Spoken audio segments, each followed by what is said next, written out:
اعوذ باللہ من الشیطان الرجیم بسم اللہ الرحمن الرحیم الحمد للہ رب العالمین والصلاة والسلام علی سید الانبیاء والمرسلین وخاتم النبیین اللہم صلی علی سیدنا محمد وعلی آلہ بقدر حسنہ وجمالہ۔ معزز ناظرین، السلام علیکم ورحمۃ اللہ وبرکاتہ۔ جاذب پبلیکیشنز میں خوش آمدید۔ میں محمد سعید جاذب آپ کی خدمت میں حاضر ہوں۔ تعلیم القرآن کا سلسلہ جاری ہے اور میں آپ کی خدمت میں سورہ آل عمران کی تفصیلات و تشریحات لے کر حاضر ہوں۔ آج کی نشست میں سورہ آل عمران کی آیات نمبر 47 سے لے کر 51 تک شامل ہیں۔ ارشاد باری تعالیٰ ہے، قالت رب انا یکون لی ولد ولم یمسسنی بشر قال کذالک اللہ یخلق ما یشاء اذا قضى امرا فانما یقول له کن فیکون ویعلمہ الکتاب والحکمۃ والتوراۃ والانجیل ورسولا الی بنی اسرائیل انی قد جئتکم بآیات من ربکم انی اخلق لکم من الطین کہیئۃ الطیر فانفخ فیہ فیکون طیرا باذن اللہ وابرئ الاکمہ والابرص واحیی الموتى باذن اللہ وانبئکم بما تأکلون وما تدخرون فی بیوتکم ان فی ذلک لآیات لکم ان کنتم مؤمنین ومصدقا لما بین یدی من التوراۃ ولأحل لکم بعد الذی حرم علیکم وجئتکم بآیات من ربکم فاتقوا اللہ وأطیعون ان اللہ ربی وربکم فاعبدوہ ھذا صراط مستقیم۔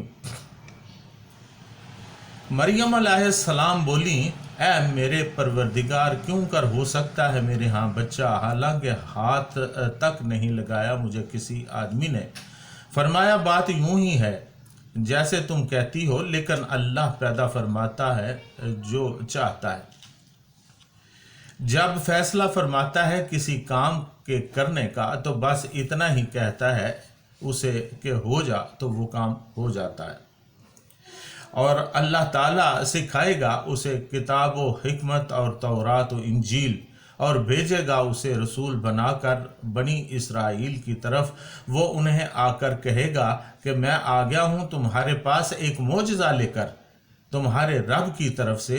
معجزہ یہ ہے کہ میں بنا دیتا ہوں تمہارے لیے کیچڑ سے پرندے کی صورت، پھر پھونکتا ہوں اس بے جان صورت میں تو فوراً ہو جاتی ہے پرندہ اللہ تعالیٰ کے حکم سے، اور میں تندرست کر دیتا ہوں مادر ذات اندھے کو اور لا علاج کوڑی کو، اور میں زندہ کرتا ہوں مردے کو اللہ کے حکم سے، اور بتلاتا ہوں تمہیں جو کچھ تم کھاتے ہو اور جو کچھ تم جمع کر رکھتے ہو اپنے گھروں میں۔ بے شک ان معجزوں میں میری صداقت کی بڑی نشانی ہے تمہارے لیے اگر تم ایماندار ہو، اور میں تصدیق کرنے والا ہوں اپنے سے پہلی آئی ہوئی کتاب تورات کی، اور تاکہ میں حلال کر دوں تمہارے لیے بعد وہ چیزیں جو پہلے حرام کی گئی تھیں تم پر، اور لایا ہوں تمہارے پاس ایک نشانی تمہارے رب کی طرف سے، سو ڈرو اللہ تعالیٰ سے اور میری اطاعت کرو، بے شک اللہ مرتبہ کمال تک پہنچانے والا ہے مجھے، اور مرتبہ کمال تک پہنچانا والا ہے تمہیں، سو اس کی عبادت کرو، یہی سیدھا راستہ ہے۔ ناظرین، جب حضرت مریم علیہ السلام نے فرشتوں سے بیٹے کی پیدائش کی بشارت سنی تو بقضائے بشریت حیران و پریشان ہو گئیں۔ وہ عابد و زاہدہ دوشیزہ تھیں، ان کا نکاح نہیں ہوا تھا تو بچہ کیسے ہوتا؟ وہ پریشانی میں بولیں، قالت رب انا یکون لی ولد ولم یمسسنی بشر۔ مریم علیہ السلام بولی، اے میرے پروردگار، کیوں کر ہو سکتا ہے میرے ہاں بچہ، حالانکہ ہاتھ تک نہیں لگایا مجھے کسی آدمی نے۔ اللہ تعالیٰ کا نظام تو یہ ہے کہ مرد و زن کے ملاپ سے ہی بچہ پیدا ہوتا ہے، میرا بچہ نکاح کے بغیر کیسے پیدا ہوگا؟